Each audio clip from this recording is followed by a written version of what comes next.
Hello there everybody, this is Ostuni and welcome back to another Dragon Ball Super card unboxing. I am over to the side just because it kind of works out better for me in general as far as lighting and everything like that goes. But some interesting news for me regarding the game. I'm actually very close to making 3 decks right now. One of them is a Machine Mutant deck based around General Rildo, because in the first unboxing video that I did with the 16 packs from special packs from Crossworlds, which, sorry that was so long by the way, I actually got the most powerful version of General Rildo, so I was just like, why not? Let's try that. And I only have a few cards that I really need extra for that, so that's going along pretty well. I also am building, I am attempting, keyword attempting, to build a Cell 13 deck, which is a hybrid between Cell and Android 13. I hope that would go very well. So far the quantities of everything look good. It's an even split between everything that has to do with Cell and Android 13, with plenty of versions of Android 20 or Dr. Gero to actually search for any of the thing. Shut up, Razor Synapse, I don't give a crap about you. But there is one deck that I said from the very beginning that I really wanted to make, because I actually got my hands on the secret rare for Crossworlds in Super Saiyan 4 Goku. So that is the GT Goku deck, and that is why I'm doing this unboxing now. Some of you may already know what this product is. Some of you may be interested in it, because you guys may also be trying to build a deck around this, and some of you may not even know about it at all, and some of you may just be curious about the contents, and that is the Extreme Evolution Starter Deck. So yeah. Okay, that's my thumbnail image. Hooray! So, the thing about the starter decks is that there is a reason to actually get them for this game, because each starter deck has 5 cards, including a leader, by the way, which is a big deal. Hold on. Okay, that was weird. Somebody left no voicemail on this phone. But yeah, there are 5 exclusive cards, one of which is a leader. You get a foil version of a certain card in this deck that's a battle card as well. And that's for each starter deck, from the very first one to the black-green starter deck that has Bardock featured on the cover, and also, of course, this one. So, this is a very essential thing to have if you're going to go in and do a GT Goku deck, because there are so many cards in here that you can use to your advantage. So, let me go ahead and get this baby open. Let's see. So, basically what you got is, you got your deck right here, which is what I will go through in just a second. And then you got, I thought this was actually kind of cool. So, like, this is kind of small, like, it's kind of a small deal, but I like it. And that is there's a playmat based off of Planet M2. I do like that. I may actually use this for a bit. I'm looking into getting a custom playmat, and I'll probably do a little bit of a video on that whenever I actually get that in. So look forward to that. It's actually pretty fucking rad. So I'm really looking forward to that. And then also right here, you got a play manual in case you got any specific questions about the cards, and all of the references are for this starter deck in particular. I don't know whether the Darkness starter deck kind of does the same thing or not, but I assume that it would. So let's go ahead and take a look at this. As you notice, the leader card on the front is actually Super Saiyan GT Goku, which is pretty cool, but for what I'm going to be building, Pan is definitely the more viable leader. Let's see. Go ahead and open this baby up. Oh gosh, that foil. Oh, that foil. Alright, so this is his awakened side, Rising Spirit, Super Saiyan Son Goku, and ooh, I already like that. and this is his normal. And I'll go over the effects and why each card is kind of essential. Let's see. On his regular side, when this card attacks a leader card, draw 1 card. So he has some drawing power to him, and then Awaken whenever it is 4 life or low. And then for his Awaken side, during your turn whenever your life is 3 or less, it gains 5,000 power, and whenever it attacks, draws 1 card, and if this card's power is 25,000 or more, it gains double strike. So pretty capable leader, but not quite what I want exactly. So Pan is definitely the is basically the A choice. Now this is the other foil that you actually get with this, and that is Broken Limits Super Saiyan 3 Son Goku. And why is that good? Let's see. You can evolve them for 1 red, and you discard 1 card from your hand, and you evolve it from a Son Goku GT that is the cost of 4 or more. And there are a couple of options, including some of the promos that are actually in here. Let's see. And then whenever he attacks, he gains 5,000, kind of similar to what you just heard from the leader. And whenever it goes to 40,000, it gains triple strike. So, very awesome card. Let's see. Next, you get a second non-foil version. So you already got 2. So, sorry about that again, everybody. But yeah, non-foil version, so you have 2 of those. Right, your next promo rare is Unbreakable Spirit Son Goku. Unbreakable Super Saiyan Son Goku, my bad. And this is basically the, this is one of the cards in question that you can actually evolve into that Super Saiyan 3 Son Goku. And basically you evolve him for 2 red and any of 1 color energy onto any version of Son Goku, and we'll get into what I mean by that. So there's a couple of options for that. He has Barrier, which is pretty good, so he's unaffected by your opponent's card skills, so he can't be targeted by anything in particular, which means that I may actually have a defense for one of my friends' decks that he's thinking about building, so watch out. I got at least 1 card that'll be good. Maybe more whenever the Tournament of Power comes out. But whenever you evolve into this card, you also draw a card, or if you combo with it. So you have multiple reasons that you can actually use this card. So that's awesome. You get that, and cool thing, you get 2 of them. So that's good. Oh, wait a minute. You actually get 3, 4. Okay. Consume Prowess indeed. Alright, this is another one that's very good, is Rushing Warrior Pan. 1 energy. Just 1. Great.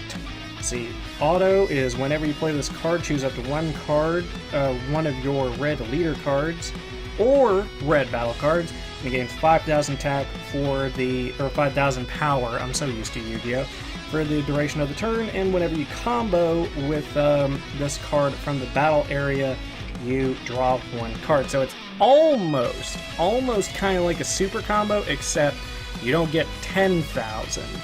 You get just the 5,000, but still not a bad card. Let's see. I'll probably use her as like my throwaway, one of my throwaway cards. She would be useful to either combo with or even do that with. Oh, and to clarify, get 2 of her. Oh, Jesus. Alright, so this is actually the unsung hero of this deck, kind of. Chain Attack Trunks. Now, why is this card so good? Let me go ahead and fill you in. He does cost 4, but you can reduce that if you have a Trunks on the field. So he evolves for 2 red energy from Trunks GT. And let's see, he can attack cards that are in active mode, kind of similar to a big gray particular character that's very popular right now. Probably not as powerful though. And also, whenever you play this card, you can actually choose a battle card from your hand with 15,000 or less and play it. That is actually a door opener for a lot of different strategies, because don't get me wrong, there are actually a lot of cards that are in the current deck that I'm looking at that would do that. However, I want to show you one in particular that may give you some ideas. If you guys don't know about this quite yet, one of my friends actually recommended it to me, is this card right here. Zeno, the Plain God. And why do I mention that? Well, whenever you play this card, you negate all other battle effects and battle card skills, and then choose all cards in both players' hands as well as all other battle cards, and return them to their decks. Shuffle both decks afterwards, and then both players draw 5 cards. So, let's see, and cards stacked under other cards are placed into the drop zone. That's a very big key thing to remember there. So if you have a character, because if your opponent has a high transformation character, you can actually knock out a pretty good amount of their deck that they would have gotten back by using this thing. But basically, you get to reset the field, keep your energy, and you have a free 15,000 attacker. Not that bad a card, like as far as power goes. The effect is what's important though. And there are ways to actually, I believe, shuffle him back into your deck and reuse him again. So I'm not quite sure the technicalities of that. I don't believe I've looked into it quite yet. But that is a combo that you should definitely be aware of. It's something that I'm going to be trying whenever I actually set my deck up after this. So you got 1 and you got 2 chain attacks. And that's the end of our promos, so pretty much from this point onward, this is all stuff that you can pretty much get from Crossworlds. So, let's go ahead and take a look. You got Pint-Sized Warrior, Son Goku. You got 1, 2, 3, and 4 of those. Alright, and this is your other option as far as a GT Goku, Shocking Future Son Goku. And at the end of the battle turn, whenever you combo with this card, choose up to 1 Son Goku with 5,000 or less in your deck or hand, and then add it to, from your deck and add it to your hand, then shuffle your deck, which is great. I think I'm gonna actually run 4 of Shocking Future and let me make sure I got that right, the Pint-Sized Warrior Son Goku, so that way I have a maximum amount of opportunity to use him. So, yeah, gonna go ahead and continue that. Let's see, you got 1, 2, 3, and 4. So there we go. Alright, so Pan right here is basically a throwaway. I'm not sure if I'm gonna actually wind up using her, because I have the promo from this pack of Pan that also only costs 1. I think she's a little less powerful. Actually, let's take a look real quick. Shouldn't be too much trouble. Yeah, she's 5,000 less powerful, but then again, I mean, hypothetically, you could just power her up to be on par with this one if you really wanted to. But maybe I'll use this. Maybe not 4 of them. Maybe 3. Maybe 2. Let's see. Go ahead, Trunk. Or wait a minute. There we go. And there's Quick Rush Trunks, the GT Trunks that you will use to actually evolve into Chain Attack Trunks. So you got 1, 2, 3, and 4 of him. And let's see, you got good old, let's see, Handy Giru, and this is your actual super combo card. And in case you guys don't know what that is, it's essentially a specialized combo card that you can only have 4 of any kind in your deck. You can't have more than 4 of any that have super combo in the name. Kind of like how Ultimate, you can only have 1 Ultimate in your deck. But basically, whenever you combo with this card, if your leader is red and your life is at 4 or less, you could draw 1 card, and the card in question that you're comboing with gains 10,000 combo power for the duration of the turn. So, pretty good. Got 1, 2, got 4 of them. Yep. And here's where I'm probably going to start changing things, because Oob doesn't necessarily fit the mold for this deck. I think he's pretty much just in there to get you started. So we got 1, 2, 3, and 4. And once again, this is where the deck really starts to diverge into just other things. So you got Bodyguard Legic. Let's see. Definitely going to be replacing him. Got 4 of him, so definitely going to have some room in this deck. Let's see. And then let's see. That is Power Absorbing Lewd. Another card that kind of breaks the mold here. 1, 2. Okay, only 2 of him. Let's see. Dr. Mew under Baby's Control. Another card that definitely breaks out of the GT Goku mold. 1, 2. Alright, General Rildo is another one. 1, 2. Alright, Unending Awakening. Let's see. Oh, okay. Yeah, this may actually be a negate for me then. Unending Awakening. Yep. And you get 1, 2. Okay, you got 4 of them in there. That's good. Alright, Grand Tour Spaceship. This is your search card if you're running a GT deck. Specifically a GT Heroes deck. Because you look at the top 7 cards of your deck and you choose 1 Sun Goku GT, Trunks GT, Pan or Giru with 15,000 less power, and you play it. You just play it. So hypothetically, this could actually maybe save you an energy or 2, depending on which card you actually wind up picking, possibly. So that's interesting. You got 1, 2. Oh, we're gonna run 4 of them in here? Okay, cool. Alright, and that's where that ends. But these cards right here, these promos, I'll just kind of fan them out here. Yeah, okay. Got your leader if you want to run him. You got your special foil. There. Let's see. Then you got your Super Saiyan Goku. There's also another version of Super Saiyan Goku in Cross Worlds, so you have options as far as that goes. Then you have Rushing Warrior Pan. Oh no, it's such a shame we only got 2 of them, right? Well, not really.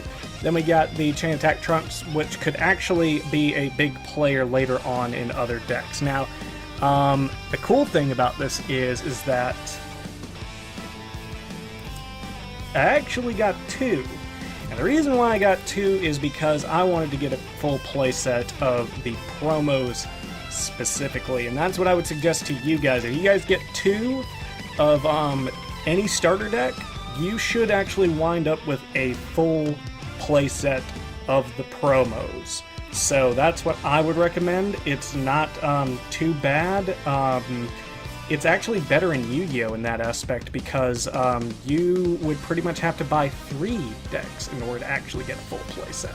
So now that I actually have my 2 starter decks, I am actually going to start picking apart one starter deck and actually start making my GT Goku deck. So I am very excited to do that, and so yeah, that was interesting for me to kind of read off all that stuff. Maybe I'll do this with the black and green starter deck, or even the very first starter deck, the blue starter deck with Super Saiyan Blue Goku. It all depends on how much it's viewed, or if anybody is just like, man, fuck starter decks, man, we know what that shit is. But something tells me, though, that there's actually a market for people who actually want to see it before they buy it. So, in that case, I hope that those of you who are in that particular category now have a little bit more information to go on. And also know that if you get 2 of them, you get a playset of pretty much all those cards, which is great, because there are starter deck promos that are definitely worth getting and definitely worth basing a deck around. So, yeah. That's going to be it for me, guys. Thank you guys for watching. Don't forget to like, comment, and subscribe to know when the next episode is coming out. And in the next episode, we're actually going to have a draft box 2 unopenings because I actually wanted to get more of set 2 and set 3. Set 2, Marcel. Set 3, any extras that I could get for my DT Goku deck. So, question of the day for you guys, though. What is a group of characters that you think will eventually come about and be pretty popular?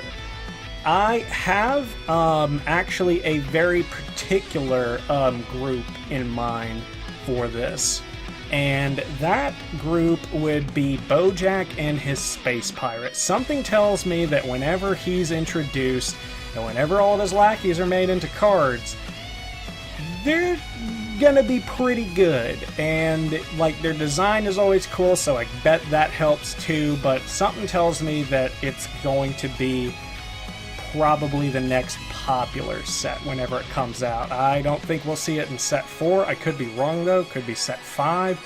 Could be a specialized movie set. Who knows? Because this game is brand new, basically. We're not too far into it, so anything can happen. So thank you guys so much for watching. This is Ostuni, signing off. Grrr.